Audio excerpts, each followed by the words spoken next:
La Voz de Jesús presenta. Soy Monseñor Roberto Cipol, del Ministerio Católico Internacional, La Voz de Jesús, que lleva la palabra de Dios a los corazones. Esperamos que el servicio que vas a disfrutar a continuación sea de mucho fruto para tu vida espiritual. Pongámonos en oración para escuchar juntos la voz de Jesús. Nuestro tema de hoy: no complique su fe. Paz y bien en nuestro Señor Jesucristo. Yo sufro tanto, hermanos, porque veo la iglesia que a veces se divide. Y a mucha gente, como decimos en Venezuela, que se enrolla en la iglesia por una fe toda complicada, llena de unas preguntas y unas diatribas. Gente contenciosa, gente que le gusta la pelea. A mí me dicen, usted no es apologeta, padre. Digo, yo respeto mucho la apología, pero yo pienso que lo mejor es exhibir la fe en toda su pureza y su belleza. Y la fe de Cristo, la verdadera, y nuestro corazón son como dos piezas de rompecabezas que se pegan sin problema, no hay que ajustarlas ni apretarlas. Y llena totalmente el corazón del hombre. Pero cuando uno empieza a pelear, que cuál es la iglesia verdadera, que si la Virgen María tuvo más hijos, que si esto, que si aquello, yo le dejo eso también a los eruditos para que nos expongan la fe claramente. Pero yo tengo una fe del carbonero, como dicen, una fe muy sencilla. La fe de mis padres. A mí me encanta que el Papa Francisco actualmente nos dice que él todo lo que nos enseña no viene de sus estudios en Alemania, en las grandes universidades de teología, ni en sus grandes estudios como jesuita, sino lo que le enseñó su abuela. Eso es lo que nos está transmitiendo. La fe sencilla y humilde de nuestros padres. Creer como un niño pequeño en el credo, en el evangelio, y no andar con tantas elucubraciones ni tantas discusiones, porque San Pablo nos dice clarito en la Biblia que no seamos contenciosos, contienda, que no nos metamos en contiendas. Yo creo lo que creo y respeto la fe de los demás, y espero que la luz y la alegría que me trae mi fe los convenza a ellos, la luz y la alegría, no yo, de querer andar por mi mismo camino. Porque realmente, hermanos, la vida cristiana es tan sencilla que es escandalosamente sencilla. ¿Está bien cumplir los 10 mandamientos? Claro, y los 5 mandamientos de la iglesia también. Si no sabe cuáles son, los puede buscar en internet. Mandamientos de la iglesia católica son 5. Pero eso no es lo esencial. Un día fui a misa con mi arzobispo. Y soy sincero, me escandalicé. Porque mi arzobispo estuvo hablando de Mateo 25. Ese famoso sermón de Jesús cuando describe el juicio final. Y nos dice, tuve hambre y me diste de comer, tuve sed y me diste de beber. Y hay una cosa rara, ese texto es muy famoso entre los cristianos. Pero hay una gente que le dice, ¿y cuando te vimos con hambre y te dimos de comer? ¿Y cuando te vimos con sed y te dimos de beber? Y Jesús les dice, cuando lo hicieron con estos pequeños, lo hicieron conmigo. Entonces los que preguntan es porque ni siquiera leyeron la Biblia, ni siquiera estudiaron catecismo, pero hicieron lo que Dios esperaba. Entonces el arzobispo dijo al final del sermón, a la hora de la verdad, en esto se resume todo. Y dije, cónchale, tantas leyes, tantos dogmas, tantas cosas, y todo se limita al amor. Después me puse a reflexionar. Cuando Jesús vino al mundo, en la Biblia, había más de 600 mandamientos. Por ejemplo, no comer carne con leche. O no comer atún porque no tienes cama. O no comer conejo porque no tiene la pezuña hendida. Unas cosas más raras. Y Jesucristo redujo todo ese mundo de leyes en el que San Pablo vivía a un mandamiento. Ámense. Ámense. Así de sencillo es. Entonces tú me vas a decir a mí, ay bueno padre, este programa está muy bueno, pero eso significa que no tengo que ir más a misa los domingos. No, tú no amas. Tú te quieres librar de la misa dominical, del encuentro con tus hermanos para alimentarte semanalmente. Tú no amas. Ah, padre, eso significa que si yo soy un poquito débil y además de mi esposa tengo otra, igualito entro para el cielo. ¿Y a ti te parece que eso es amor a tu esposa, tener otra mujer? Y ser infiel con ella y ser una mentira que camina con dos patas. Entonces, esas son las cosas que la gente se enrolla. La fe es muy sencilla. A mí me la transmitieron mis padres. Después ha ido creciendo, floreciendo. Pero a mí me escribe la gente a veces: padre, ¿qué piensa usted de esta teoría de la conspiración dentro de la iglesia? Y me acuerdo del padre Jorge Loring, que es mi apologeta preferido. Padre Jorge Loring, que está en el cielo, a quien yo venero con todo mi corazón, de quien fui amigo aquí en la tierra y que sé que me cuida también desde el cielo. Cuando digan: padre, ¿qué piensa usted de esto y de aquella, de esta aparición de la Virgen? Entonces yo decía: no tengo tiempo para eso. Y lo completaba: no tengo tiempo para eso, estoy leyendo los evangelios. No tengo tiempo para eso, estoy leyendo los evangelios. Padre, que si se comulga en la mano, que si se comulga en la boca, no tengo tiempo para esa discusión. Yo estoy leyendo el evangelio. Estoy leyendo un libro que me atrae tanto, que es palabra viva, que no tengo tiempo para eso. Padre, que fides es intelecto, una fe busca su comprensión, sí, pero sanamente. Y hay cosas a veces que yo no entiendo. Por ejemplo, yo estaba jovencito y me encontré una palabra del evangelio enigmática, que Juan Bautista es el más grande de los nacidos de mujer. Y digo: pero el más grande de los nacidos de mujer tiene que ser Jesucristo, ¿verdad? ¿Y cómo decía Jesucristo que el más grande de los nacidos de mujer es Juan el Bautista? Yo dije: ay, no lo entiendo, ya lo entenderé más tarde. Porque total, cuando yo me muera, Jesucristo me va a decir: ¿comprendiste eso de que Juan Bautista es el más grande de los nacidos de mujer? Yo digo: bueno, tampoco comprendí que tú hayas dicho que en el Antiguo Testamento que Salomón era más sabio que todos los hombres, porque tú eres más sabio que Salomón. No lo entiendo, pero honestamente eso no es problema mío. Mi problema es: Señor, dejarme amar por ti y amar a mis hermanos, y con la alegría de ser católico. Entonces, como soy católico, yo tengo una tradición. Los sacerdotes católicos somos célibes. Bueno, yo quise ser sacerdote, soy célibe, soy feliz con esta tradición, no me la cuestiono. Ya tengo casi 40 años de sacerdote, soy feliz.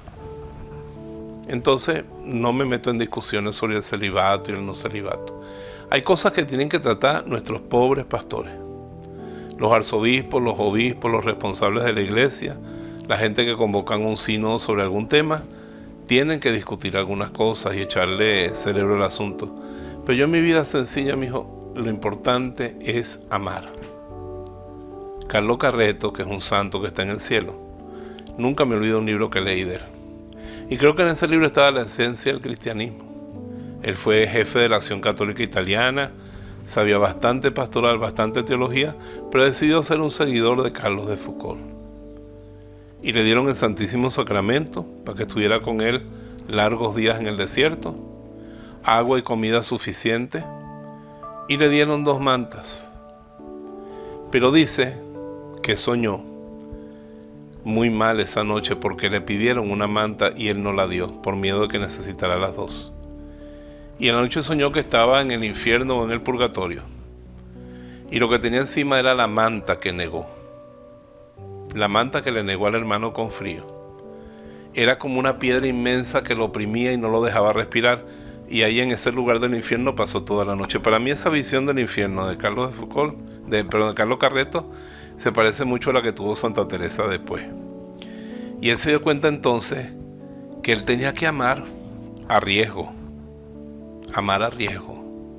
Y en eso sí me preocupo, que yo ame a riesgo de mi salud, que yo ame a riesgo de mi fama, que yo ame a riesgo de mi futuro, que yo ame como fui amado, porque San Francisco de Asís, mi padre, cuando ya se iba a morir, a los últimos días, murió de 46 años, que en ese tiempo era mucho, porque la gente se moría muy joven. Él decía: no quiero más libro que a Jesús crucificado. O sea, él no iba a estar leyendo el último libro de teología, cuál era el problema, cómo había resuelto Tomás de Aquino el problema de los universales. Lo traía sin cuidado. Este era su libro. Y este quiero yo que sea mi gran libro. Yo leo el catecismo en la Iglesia Católica, leo los escritos de los santos, y no crean, yo también leo teología. Pero mi vida espiritual no es eso. Mi vida espiritual es este libro. Y lo miro en la noche cuando voy a hacer el examen de conciencia y digo, ¿en qué nos parecemos tú y yo? El otro día mi libro me cayó la boca. Porque yo le dije, ay Señor, yo oro mucho, pero nunca te hablo de mí. Necesito un trámite de viaje que tengo meses en él y no lo resuelvo. Me duele una neuritis intercostal que tengo. En ese momento me estaba doliendo también un diente. Se me cayó una pasta de un diente y tengo un dolorcito en un dedo del pie y la comida ya se me acabó y no he ido para el mercado y me quejé como de 10 cosas. Él me escuchó en silencio. Dije, ay, qué sabroso que por fin me estoy desahogando y no estoy muriendo callado, sino que te estoy diciendo las cosas que no me gustan de mi vida. Ese día me dio por retocar este crucifijo. Me lo regalaron en Caracas. Estaba limpio, sin una gotica de sangre. Digo, así no debía haber sido. Y lo restauré, mira cómo quedó. Y cuando lo vi dije, ay Dios mío, ¿cómo se me ocurre a mí estar quejándome de mis 4 gafedades? Viendo lo que tú hiciste por mí, Señor, no me vuelvo a quejar. Vamos a hablar de otra cosa que no sea de mí. Vamos a hablar de lo que tú esperas de mí, no de lo que yo quiero de ti. Vamos a hablar de cómo amo más, cómo predico más, cómo sirvo más, cómo me parezco más a ti. No sé si me están entendiendo. Cristo es el camino, Cristo es el libro, Cristo es todo. Y nuestro corazón de verdad, si llega a comprender quién es Jesús, no va a tener más que dar gracias, adorar y amar a todos, porque ante esta evidencia del amor de Dios por nosotros, no nos queda más remedio que convertirnos nosotros mismos en amor. Una fe sencilla, una fe no complicada. Y yo soy pastor de ustedes y les digo una cosa, yo estudié 7 años entre Caracas, Colombia y España. Y he sido profesor de marxismo, de historia de la iglesia, de historia de la filosofía durante más de 28 años. O sea que por amor a ustedes he estudiado. Pero todo eso para mí es, como dice San Pablo, basura ante el conocimiento excelente de Cristo Jesús, mi Salvador. Y Dios es muy sencillo. Quiero explicarle esto porque sé que es un tema difícil. Yo tuve una experiencia terrible cuando era niño, que me llevaron una excursión a Barquisimeto. Barquisimeto queda de aquí a 2 horas. Había un colegio La Salle donde habían esqueletos de dinosaurios y había un parque al que le cogí pánico, se llamaba La Dida. Yo era un niño pequeño, hijo de alemanes. Mamá dijo, va a una excursión, hay que vestirlo de lana. Y me puso un abrigo que ella me había tejido de lana azul petróleo enorme. Me monté en el autobusito. A los 10 minutos ya yo estaba chorreando sudor por el abrigo. Y una monjita que tuvo compasión me dijo, Roberto, quítate el abrigo, quédate con la camisita, está bien. Yo me amarré el abrigo en la cintura y fuimos al Parque Baradida. Yo era gordito. Y habían unas lanchitas y yo pagué para montarme en la lancha. La lancha tenía un agujero. Todo el mundo saltó de la lancha, menos el gordo, que no pude salir, y me hundí con el barquito en el Parque Baradida. Claro, no en un hundimiento como el Titanic, porque siendo un niño el agua me llegaba a la cintura. Pero se mojó el abrigo. Se mojó el abrigo, entonces tuve que pasar todo el día con el abrigo mojado encima, andando para acá y para allá, y me daba una sed terrible, porque Barquisimeto es mucho más caliente que mi pueblo en Bejuma, que es muy fresquito. Y la sed me consumía, pero yo llevaba dinero. Y donde podíamos me compraba una gaseosa, marca Marvel, que eran las propias de Barquisimeto. Compré la amarilla, la de uva, la de sabor Coca-Cola, la de sabor limón, todas. Y me daba cada vez más sed. En la tarde ya la monjita me vio que yo estaba ya a punto de colapso, con una tristeza en los ojitos, con ese suéter que no se terminaba de secar, amarrado a la cintura, y me dijo, ¿qué te pasa? Y digo, madre, me muero de sed. ¿Y no has bebido nada? Sí, ya me bebí como 5 gaseosas. ¿Bebe agua? Agua. Yo tengo dinero, madre, yo puedo comprarme otra gaseosa, otro refresco. No, toma agua. No, mejor malta. No, toma agua, el agua es la única que te va a quitar la sed. Entonces fui a la bodega, a la pulpería que estaba cerca, y pedí un vaso de agua y lo llenaron del grifo. En mi casa tomábamos agua potable de garrafones y yo me sentí tan horrible, pero se me quitó la sed. Después me enteré que en Israel, al ejército israelita en el desierto, le exigen tomarse una gaseosa cada mañana para que le provoque sed durante todo el día el azúcar. Entonces entendí que el agua fresca quita la sed y el agua combinada con colorantes, con azúcar, con sabores, aumenta la sed. Pasa esto a la fe. La fe sencilla de un niño sacia tu alma. El Señor es mi pastor, nada me falta. Señor, mi corazón no es ambicioso, ni mis ojos son altaneros. Yo no pretendo comprender cosas superiores a mi capacidad, sino que acallo y modelo mis deseos como un niño en los brazos de su madre.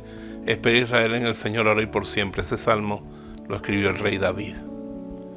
Pero la fe complicada, te aumenta la sed y te desorienta. Lo que pasa es que la fe sencilla es la fe de los pobres. Es la fe de los pobres. Y así como a mí me escandalizaba tomarme un vaso de agua del chorro cuando yo tenía plata para comprar más agua con veneno, así nos escandalizamos diciendo, yo, una fe sencilla, sin tanta teología, sin dejar bien claro con qué órgano prefiere Dios que uno comulgue, con la lengua o con la mano. Jamás. Te quedas ahí, te respeto. Yo me voy por lo sencillo. La Biblia dice en el libro de Miqueas, me ha mostrado el Señor lo que es bueno y lo que quiere Él de mí, que haga justicia, que tenga un corazón misericordioso, que sea humilde con Él. Cuando yo leí eso dije, Miqueas, aquí abajo van a ver la cita, pueden buscarla en la Biblia después.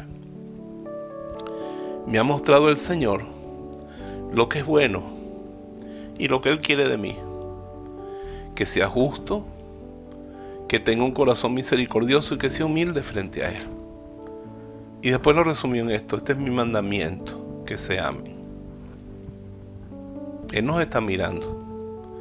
Y cuando uno practica esa fe sencilla, la fe de la Virgen, la fe de Jesús, uno encuentra una paz y una felicidad muy grande. Que tu fe no sea un motivo de tormento, que tu fe no sea un motivo de complicarte la vida. Dios es tan simple como una gota de agua. Ojalá Él se nos muestre por el Espíritu Santo que es más simple todavía, y que entendamos esa simplicidad y esa bondad de Dios, que uno tiene que volverse a ser niño. Uno tiene que volver a tener la confianza, la sencillez y la despreocupación de un niño para poder entrar de verdad en el reino de los cielos. Llegó Nicodemo, con su bagaje teológico, sus grandes méritos, su desarrollo eclesial, era uno de los fariseos del Sanedrín de Jerusalén. Era como si fuera un cardenal doctor en teología hoy en día. Y Jesús le dijo, si no vuelves a empezar como un niño que nace, que no sabe ni hablar, no entrarás en el reino de los cielos. Lo que nace del Espíritu es Espíritu, que Él nos concede esa gracia de una fe sencilla, como la fe de aquella muchachita que ni entendió los planes de Dios, ni sabía, pero dijo, aquí está la que le sirvió al Señor, que le haga conmigo lo que Él quiera. Y estoy seguro que María no comprendió nunca en su vida mortal las cosas que Dios hacía en ella. Simplemente caminó, sirvió, alimentó, amamantó, cuidó, protegió, acompañó hasta la cruz, esperó, y es la reina de cielo y tierra, el trono de la sabiduría, que nos concede esa sencillez tan grande. Tengo en mi cuarto una imagen muy bella que aprecio mucho. Le he regalado 3 veces y Dios se la ha regalado para que vuelva conmigo. De María, trono de la sabiduría. ¿Y sabes qué es la Virgen María? Con el niño Jesús dormido cerca de su corazón, dormidito. Que Él nos concede esa gracia de ser como María, tenerlo a Él dormido, pequeñito en nuestro corazón, y con eso tendremos la paz. Que tu religión te dé paz. Que tu religión te dé paz, que no sea una fuente de angustia, ni de pelea, ni de lucha, ni de destruir a nadie porque no cree como tú. Yo te bendigo en el nombre del Padre, del Hijo y del Espíritu Santo. Amén. Para los que servimos a Dios y a la Iglesia en la voz de Jesús, es un gran gozo que tú hayas recibido el don de la palabra de Dios y esperamos que dé mucho fruto en tu vida y en tu corazón. Y te bendigo en el nombre del Padre, del Hijo y del Espíritu Santo. Amén.